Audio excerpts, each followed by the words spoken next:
제2차 세계대전이 한창이던 1943년, 당시 미 해군은 적국인 독일군의 유보트 때문에 큰 골치를 앓고 있었습니다.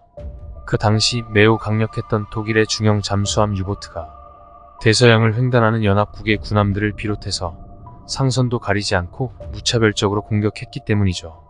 이 사태를 해결하기 위해 미국은 모든 자원을 총동원했는데요. 모르는 사람이 없을 정도로 유명한 천재 물리학자 알버트 아인슈타인과 그의 라이벌인 전기의 마술사 니콜라 테슬라, 또 천재 수학자이자 컴퓨터의 아버지로 에드삭을 만들었던 요한 폰 노이만 등 이름만 들어도 감탄할 법한 당대 최고의 과학자들을 불러 모았죠. 그렇게 3명의 천재를 필두로 독일군의 잠수함 유보트의 대처 방법을 찾고 있었습니다. 독일의 잠수함에 발각되지 않고 효과적으로 적진에 침투할 방법을 모색했죠.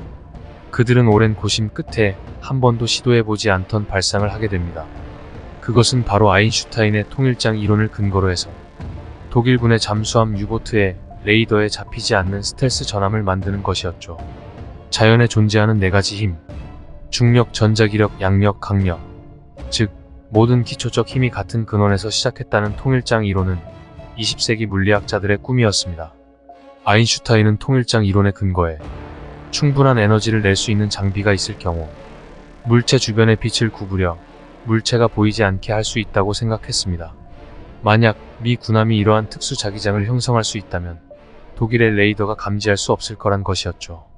그런데 이 물체를 투명하게 만드는 원리를 실현하기 위해서는 꼭 필요한 것이 존재했는데 그것이 바로 니콜라 테슬라가 발명한 테슬라 코일이었죠. 이 테슬라 코일은 저전압을 고전압으로 바꿀 수 있는 장치인데 이것을 사용하면 수백만 볼트의 전압을 만들어낼 수 있었죠.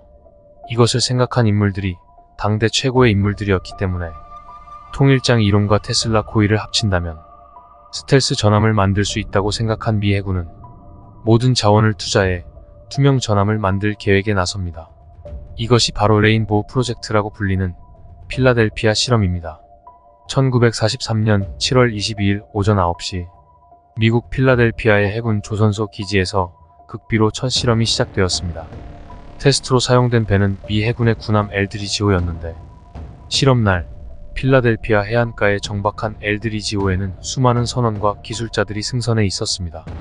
뿐만 아니라 1500억 볼트로 승합할 수 있는 발전기 2대와 자기장을 만드는 테슬라 코일 4개 이외에도 각종 실험을 위한 도구들이 실려 있었죠.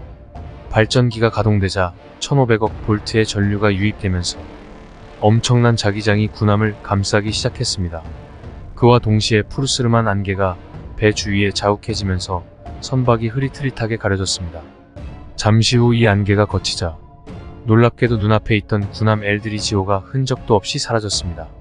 레이더에만 잡히지 않는 것이 아니라 눈으로도 보이지 않았죠.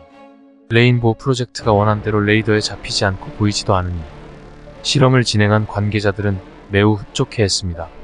약 15분 후 발전기를 중지시켜 다시 엘드리지호가 서서히 모습을 드러냈습니다. 이렇게 첫 실험이 완벽하게 끝난 것 같아 보였죠. 하지만 예상치 못한 문제가 발생하게 됩니다. 고전압으로 인해 잠깐 배가 투명해진 사이에 선원들 또한 영향을 받은 것인지 방향 감각 상실과 구토 증세 등을 보이며 이상 상태를 보이게 되죠. 이렇게 실험에 참여한 선원들의 상태가 심각해지자 이 실험에 참여한 과학자들은 선원들에게 불상사가 발생할 수 있다며 실험의 재개를 반대했습니다. 이 전쟁에서 승리해야 했던 미 해군은 실험을 중단하기보다는 투명 상태로 만드는 것이 아니라 레이더 추적 방지만을 목표로 실험을 다시 실시하기로 했습니다. 그렇게 3개월 후인 1943년 10월 28일 선원들을 모두 교체한 후 다시 한번 실험을 도전합니다. 오후 5시 15분경 긴장감 속에 준비를 다 마친 엘드리지호가 필라델피아 해안에 준비되어 있었죠. 선박 안에는 새로운 선원 181명이 타고 있었습니다. 발전기가 가동되면서 지난번과 같이 빛과 자기장이 일어났고 예상했던 대로 선박의 모습이 사라졌습니다. 수면 위로 소용돌이가 일어났고 배가 사라진 모양대로 물이 차올랐죠. 그런데 기록에 따르면 필라델피아 해안에서 사라졌다가 다시 안개가 걷히면서 나타나야 할 함선이 이곳에서 남쪽으로 약 640km 떨어진 버지니아 주 노포크 부근에서 포착됩니다. 그리고 몇 분이 더 지나자 다시 실험 장소인 필라델피아 항구의 모습을 드러냈습니다. 말로만 듣던 순간이동을 한 것이죠. 이 예상치 못한 상황에 과학자들은 입을 다물지 못했죠. 연구원들은 바로 조사를 위해 배로 투입됐습니다. 끔찍한 광경이 목격됐죠. 총 181명의 탑승자가 있었던 선내에는 이 중 120명은 흔적도 없이 실종되었고 나머지 40명은 발견되었지만 사망해 있었습니다. 이들은 방사능에 노출돼 죽거나 감전사로 인해 까만 잿더미가 되어 있었습니다. 다행히도 21명의 생존자가 존재했습니다. 하지만 이들은 정상적인 생활을 할 수 없을 정도로 극심한 정신 이상 증세를 보이며 고통에 호소했습니다. 그런데 무엇보다도 충격적인 것은 사체 중 5구가 마치 배의 벽이나 바닥의 일부가 된 것처럼 함선의 철판에 박힌 채 발견되었다는 것입니다. 미 해군은 이후 모든 사항을 극비에 붙였고 엘드리지오는 신속하게 보수하고 개조하여 다른 나라에 팔아버립니다. 그리고 이 사태를 알고 있는 극소수의 사람들에게는 철저하게 비밀 유지를 약속받죠. 이렇게 레인보우 프로젝트, 일명 필라델피아 실험은 잠정 중단되게 됩니다. 아무리 특이한 소문이라 해도 순간이동과 물체의 투명화가 성공했다는 것은 믿기 어려운 것이 현실입니다. 이 필라델피아 실험 이야기가 사실일까 하는 의문이 생길 수밖에 없는데, 그렇다면 극비였던 레인보우 프로젝트는 어떻게 세상에 알려지게 된 걸까요? 13년 후인 1956년 필라델피아 실험은 아마추어 천문학자이자 공상과학을 좋아했던 모리스 K. 제섭비라는 사람에 의해 세상에 알려지게 됐습니다. 그는 자신의 저서인 The Case for the UFO에서 이 내용을 다루었는데, 그는 칼 앨런이라는 선원의 주장을 바탕으로 글을 썼다고 했습니다. 칼 앨런은 필라델피아 실험 당시 노포크에 있던 앤드류 후르셋호라는 상선에 탑승하고 있다가 갑자기 나타난 엘드리지오가 눈앞에서 사라지는 것을 직접 목격했다고 증언한 사람입니다. 그는 그 근거로 자신의 선원증을 제시하기도 했죠. 모리스 K. 제섭은 자신의 저서로 필라델피아 실험이 세상에 공개되자 1959년 4월 20일 돌연차 안에서 의문의 죽음을 맞게 됩니다. 조사 결과 타살로 보이는 흔적이 발견되지 않아 경찰은 그의 죽음을 극단적 선택이라고 했죠. 하지만 책을 내놓은 지 얼마 되지 않아 그의 갑작스러운 죽음에 사람들은 그가 너무 많은 것을 알고 있기 때문에 은밀히 살해된 것이 아니냐고 웅성거렸죠. 그의 사망과 함께 이 사건은 소리 소문 없이 사라지나 싶었지만 실험의 목격자였던 칼 앨런이 직접 그의 책의 주석을 덧붙이면서 필라델피아 실험은 다시 한번 수면 위로 떠올랐습니다.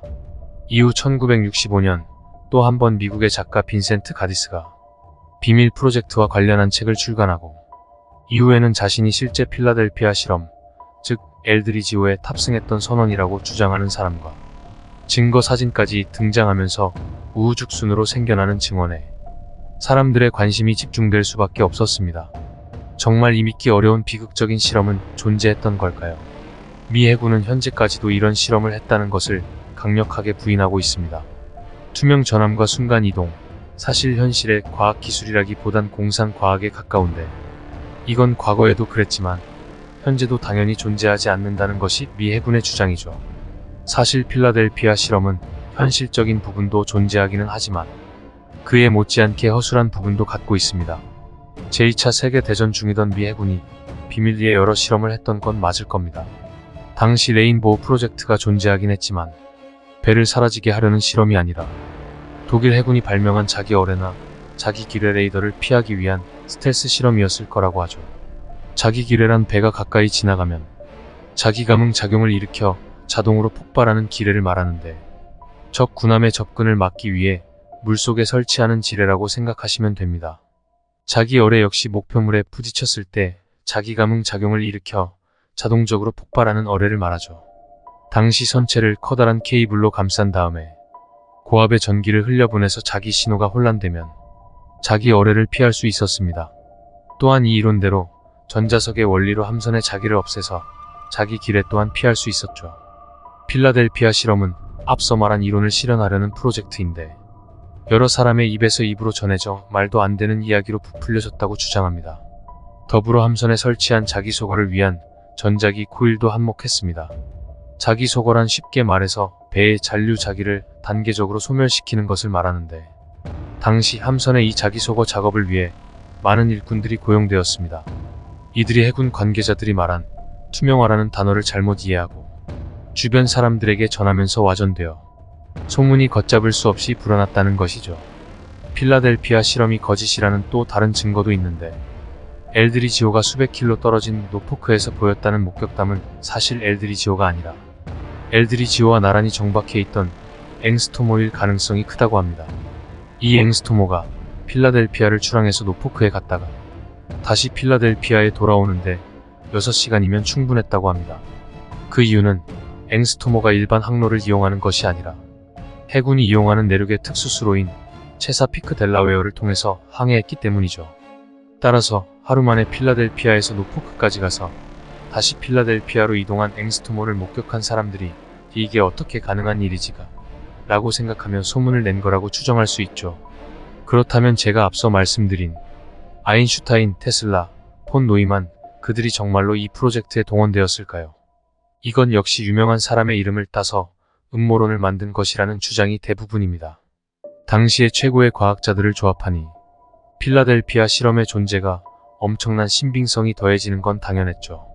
하지만 평화주의자로서 양심적 병역 거부를 했던 아인슈타인이 이러한 압도적인 전쟁 무기를 만들려고 했다는 것은 믿기 어려운 사실입니다.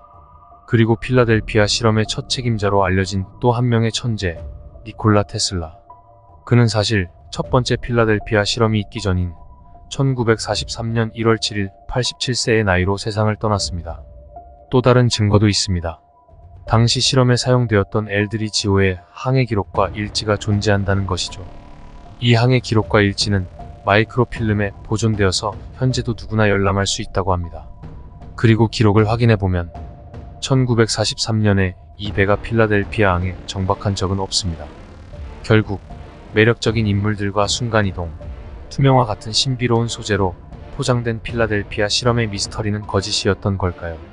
하지만 이 증거들 역시도 역사를 덮기 위해 펼친 연막 작전인 것은 아닐까요? 수많은 사상자를 만든 이 실험이 존재하지도 않는 거짓이라면 지금까지도 사람들의 입에서 입으로 전해지는 이유가 뭘까요? 미스터리 갤러리였습니다.